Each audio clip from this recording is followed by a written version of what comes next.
আপনার চোখের সামনে ঘুরে বেড়াচ্ছে হাজার বছর ধরে জীবিত থাকা কিছু মানুষ, আর সেই সাথে তাদের উপর দিয়ে বয়ে গেছে হাজারো ধরনের মৃত্যু যন্ত্রণা।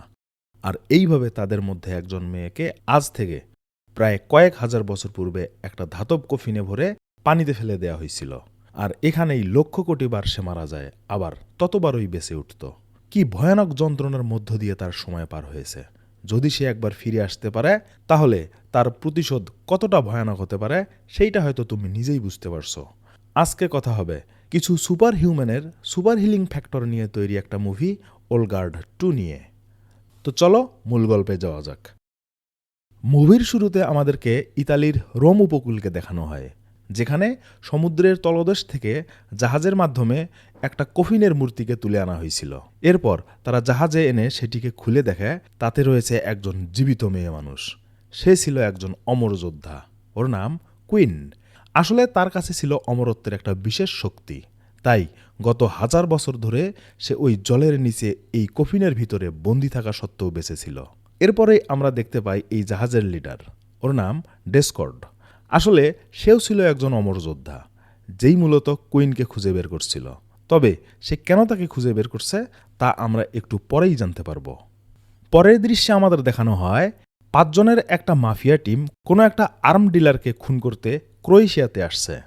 আসলে এই কয়েকজন ছিল অন্য একটা গ্রুপের ইমর্টাল সদস্য। এই গ্রুপের লিডারের নাম অ্যান্ডি, আর তার সাথে ছিল নেইল, জো, জেমস ও নিকি।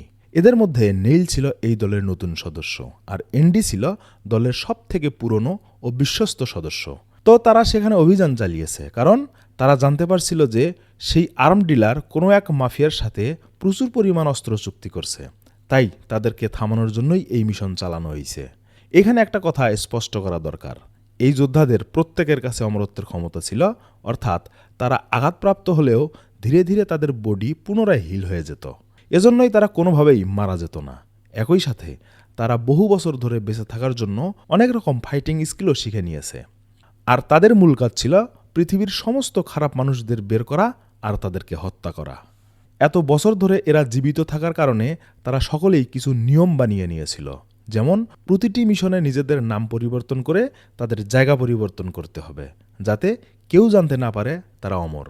তাদের এই ইমমর্টালিটির গোপন বিষয়টা হিডেনই থেকে যায়, আর এভাবেই পৃথিবীর সব থেকে ভয়ঙ্কর অপরাধীদের তারা শেষ করে দিত। তাদের মিশন সফল হওয়ার পর খুশিতে যখন পার্টি করছিল, তখন আমরা জানতে পারি অ্যান্ডির সেই ক্ষমতা এখন আর নেই। কিছুদিন আগে একটা মিশনে গিয়ে আহত হওয়ার পর সে খেয়াল করে তার ক্ষতস্থান আর ভালো হচ্ছে না। কী কারণে এমন হচ্ছে সেইটা আমাদের এখনও জানানো হয়নি। তাদের গ্রুপের সাথে সাধারণ মানুষদের মধ্যে একজন বড় অফিসার ছিল, ওর নাম কপলি। সে তাদের মিশনের সাথে সম্পর্কিত সমস্ত ধরনের প্রমাণগুলো মুছে ফেলত, আর সেই সাথে তাদের মিশনের সমস্ত রকমের তথ্য সরবরাহ করাও ছিল তার একটা বিশেষ কাজ।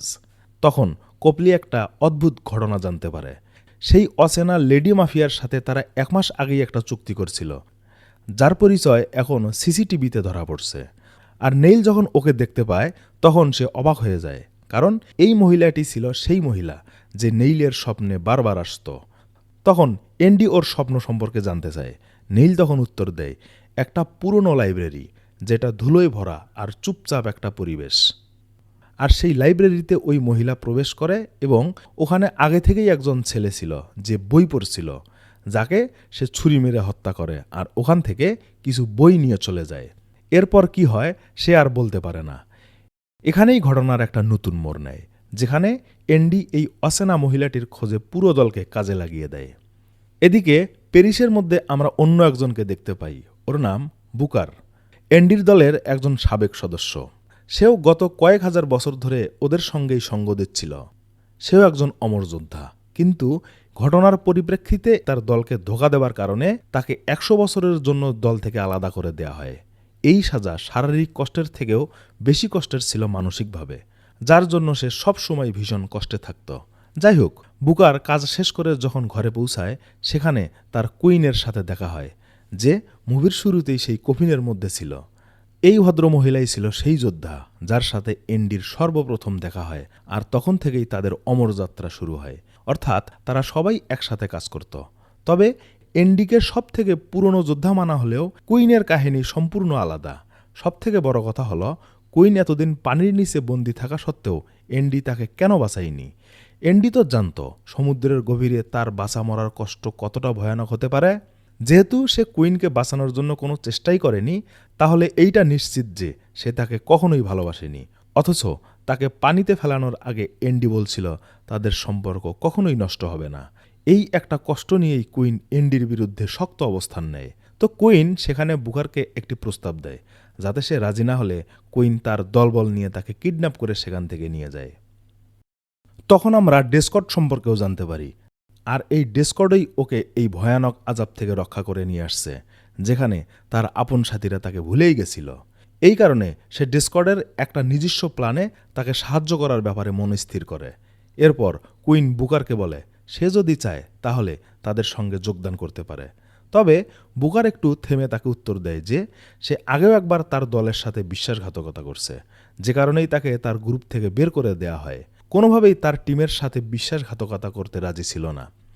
এদিকে এন্ডি ও জেমস জাপানের টোকিওতে আসছে। আসলে তারা এখানে একটা বিশেষ একজন ব্যক্তির সাথে দেখা করতে গিয়েছিল, যে আর কেউ নয়, নেইলের স্বপ্নে দেখা সেই মানুষটা। ওর নাম টোয়া।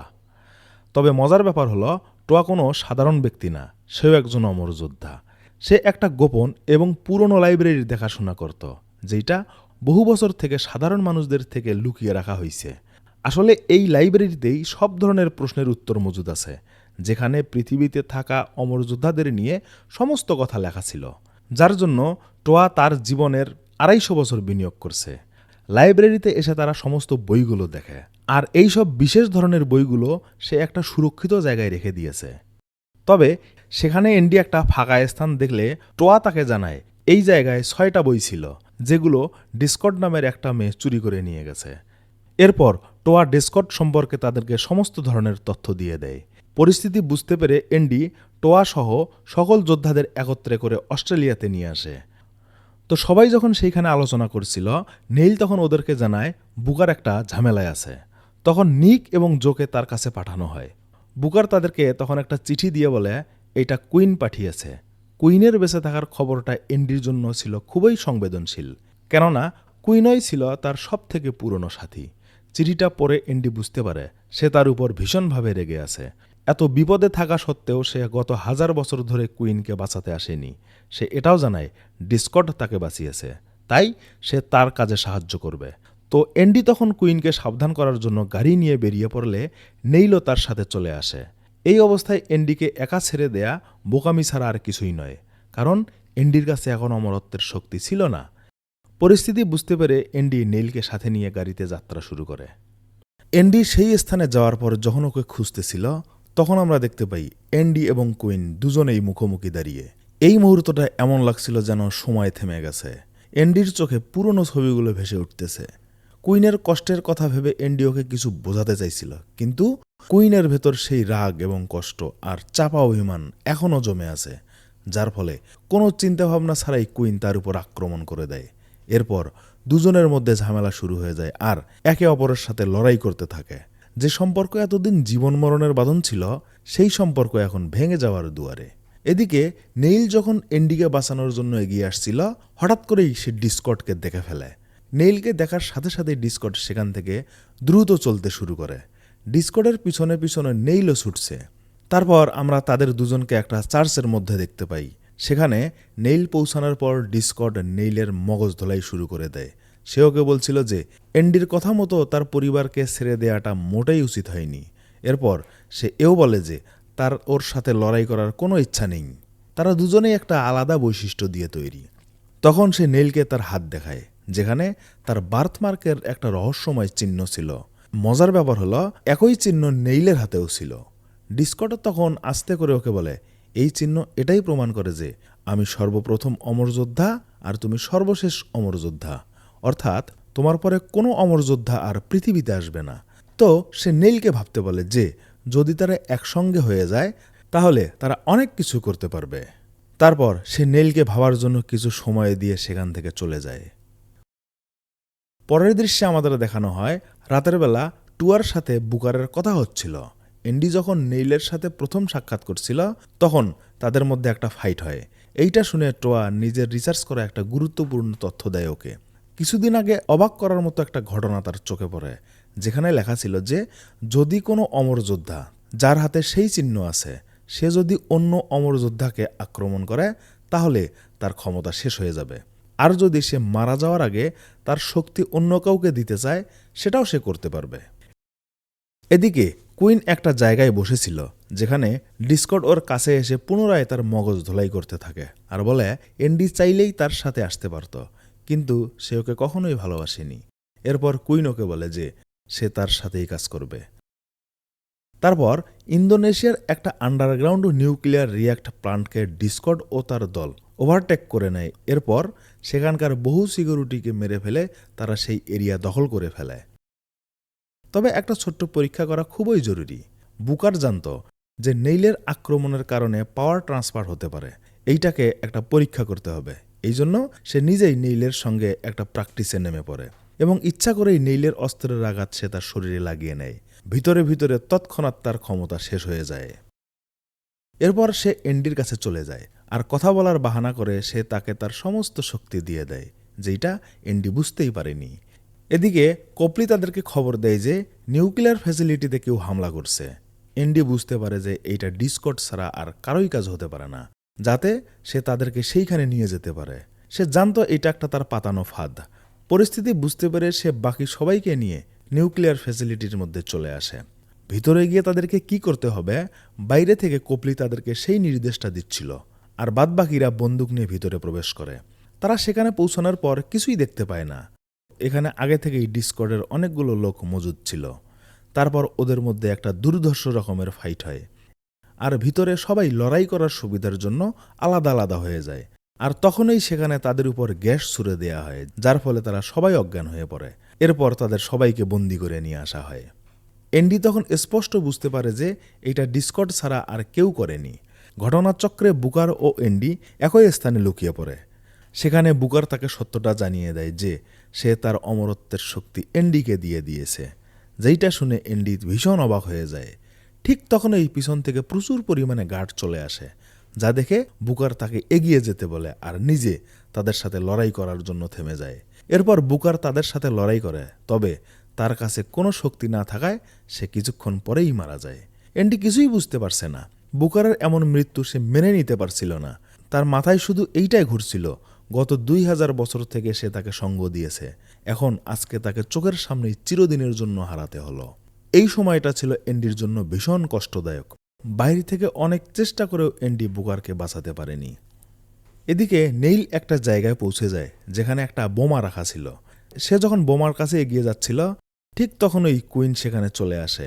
নেইল তাকে অনেক করে বোঝানোর চেষ্টা করে, কিন্তু কুইন তার কোনো কথা না শুনে ওদের মধ্যে যুদ্ধ লেগে যায়। কুইনের হাতে ছিল তার তরবারি আর নেইলের হাতে তার ভালা। এক ভীষণ রকমের যুদ্ধ শুরু হয়, আর ভুলবশত নেইলের অস্ত্র কুইনের শরীরে গিয়ে আঘাত করে।